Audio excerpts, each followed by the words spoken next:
അസ്സലാമു അലൈക്കും. ഇന്ന് ഞാനൊരു പായസത്തിൻ്റെ റെസിപ്പി ആയിട്ടാണ് വന്നിരിക്കുന്നത്.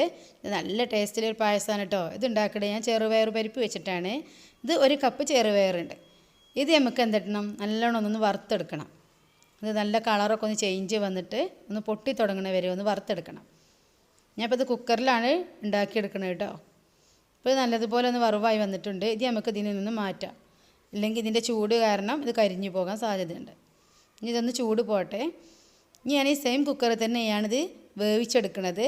ഇതിന് വേണ്ടിയിട്ട് ഞാൻ കുറച്ച് വെള്ളം ഒഴിച്ച് കൊടുത്തിട്ടുണ്ട്. ഇനി ഇതിലേക്ക് നമ്മൾ നേരത്തെ വറുത്ത് വെച്ച ചെറുപയർ പരിപ്പ് കഴുകിയത് ഇട്ട് കൊടുക്കുക.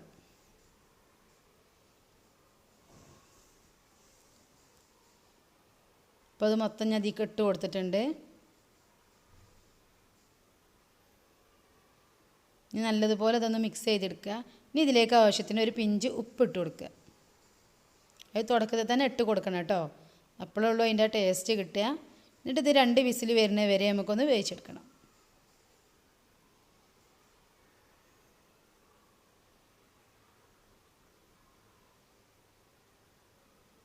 ഇനി ഇതിലേക്ക് വേണ്ടത് കുറച്ച് സാബൂനരിയാണ് ഞാൻ എടുത്തിട്ടുള്ളത്. ഇപ്പോൾ 1/2 കപ്പ് സാബൂനരിയാണ് ഞാൻ എടുത്തിട്ടുള്ളത്. പിന്നെ ഇതിലേക്ക് വേണ്ടത് കുറച്ച് ശർക്കരയാണ്. ഈ ശർക്കര ഞാൻ മെൽറ്റ് ചെയ്യാൻ വെക്കുകയാണ്. ഇപ്പോൾ ഇത് 2 വിസിൽ വന്നിട്ടുണ്ട്. അപ്പോൾ ഞാനിത് ഓഫ് ചെയ്തിട്ട് ഇത് തുറന്ന് നോക്കി, ഒരു 1/4 ഭാഗം വേവായിട്ടുണ്ട്. ഇനി ഇതിലേക്ക് നമ്മൾ എടുത്ത് വെച്ചിട്ടുള്ള സാബൂനരി കഴുകി ഇട്ട് കൊടുക്കുക.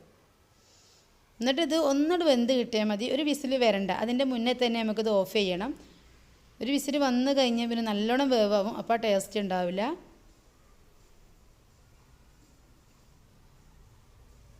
ഇപ്പോൾ ഒരു വിസിൽ വന്നിട്ടില്ല, അതിൻ്റെ മുന്നേ തന്നെ ഞാനിത് ഓഫ് ചെയ്തിട്ടുണ്ട്. ഇപ്പോൾ നല്ലതുപോലെ ഒന്ന് വെന്തെടുത്തിട്ടുണ്ട്. ഇനി അതിലേക്ക് ഒരു പാത്രത്തിലേക്ക് മാറ്റുകയാണ്. ഇനി ഇതിലേക്ക് മെൽറ്റ് ചെയ്യാൻ വെച്ചിട്ടുള്ള ശർക്കരപ്പാനി ഒഴിച്ച് കൊടുക്കുകയാണ്. അത് എപ്പോഴും അരിച്ചിട്ട് വേണം കേട്ടോ ഒഴിച്ച് കൊടുക്കാൻ, ഇത് നല്ലതുപോലെ വേസ്റ്റ് ഉണ്ടാവും. ഇനി നല്ലതുപോലെ ഒന്ന് മിക്സ് ചെയ്തെടുക്കുക. ഇനി ഇതിലേക്ക് ഞാൻ 1 ലിറ്റർ പാലാണ് യൂസ് ചെയ്യുന്നത്. അതിൽ 3 കപ്പ് പാൽ ഞാൻ ഫ്രഷ് മിൽക്കാണ് എടുക്കുന്നത്. ബാക്കി 1 കപ്പ് തേങ്ങാപ്പാലാണ് യൂസ് ചെയ്യുന്നത്. ഇനി നമുക്കിതിലേക്ക് ഇത് ഒഴിച്ച് കൊടുക്കാം. എന്നിട്ട് ഇത് നല്ലതുപോലെ ഒന്ന് മിക്സ് ചെയ്തെടുക്കാം.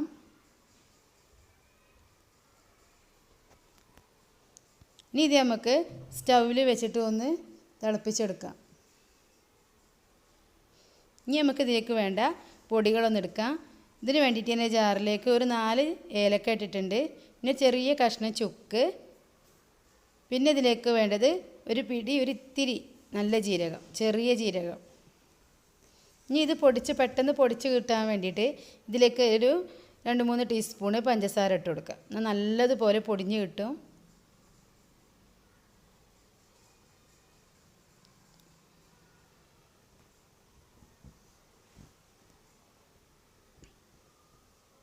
ഇപ്പോൾ നല്ലതുപോലെ പൊടിഞ്ഞ് വന്നിട്ടുണ്ട്. ഇനി ഇത് ഞാൻ തേങ്ങാപ്പാലിൻ്റെ കൂട്ടിൽ ഇട്ടുകൊണ്ട് ഒന്ന് മിക്സ് ചെയ്തെടുക്കുകയാണ്. ഇതൊരു കപ്പ് തേങ്ങാപ്പാലാണ്, ഇതിലേക്ക് ഞാൻ ഇട്ടിട്ട് നല്ലതുപോലെ ഒന്ന് മിക്സ് ചെയ്തെടുക്കുക. തേങ്ങാപ്പാൽ ഒഴിച്ച് കഴിഞ്ഞാൽ പിന്നെ തിളപ്പിക്കാൻ പറ്റില്ല. ഇപ്പോൾ നമ്മൾ പായസക്കൂട്ട് നല്ല തിളച്ച് വന്നിട്ടുണ്ട്. ഇനി ഇതിലേക്ക് നമ്മൾ ഈ തേങ്ങാപ്പാലിൻ്റെ കൂട്ട് ഒഴിച്ച് കൊടുക്കുകയാണ്. ഇതൊന്ന് ചൂടായി വന്നാൽ മതി, തിളക്കരുത്. തിളച്ച് കഴിഞ്ഞാൽ തേങ്ങാപ്പാൽ പിരിഞ്ഞു പോവും.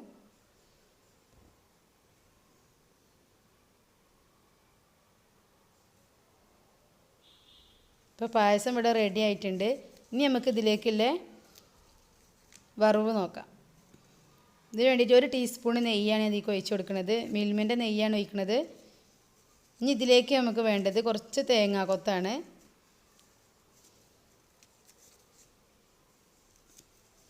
ഇപ്പോൾ നെയ്യ് നല്ലതുപോലെ മെൽറ്റായി വന്നിട്ടുണ്ട്. ഇനി ഇതിലേക്ക് നമുക്ക് തേങ്ങാക്കൊത്ത് ഇട്ട് കൊടുക്കാം.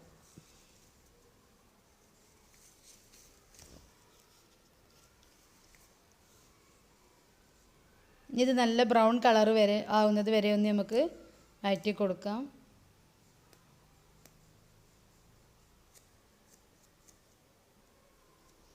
ഇപ്പോൾ ഇത് ബ്രൗൺ കളറായി വന്നുകൊണ്ടിരിക്കുന്നുണ്ട്.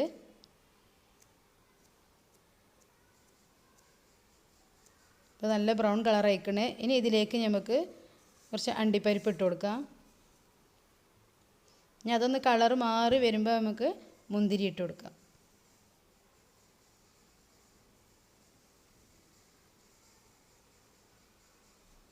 അപ്പോൾ ഇതിലേക്ക് മുന്തിരി ഇട്ട് കൊടുത്തിട്ടുണ്ട്. ഇനി നല്ലതുപോലെ ഇതൊന്ന് മൂപ്പിച്ചെടുക്കുക.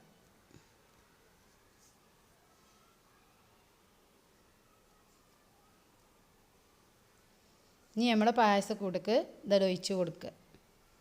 നല്ല അടിപൊളി പായസമാണ്. എല്ലാവരും ഒന്ന് ട്രൈ ചെയ്ത് നോക്കണം. നല്ല ടേസ്റ്റാണ്.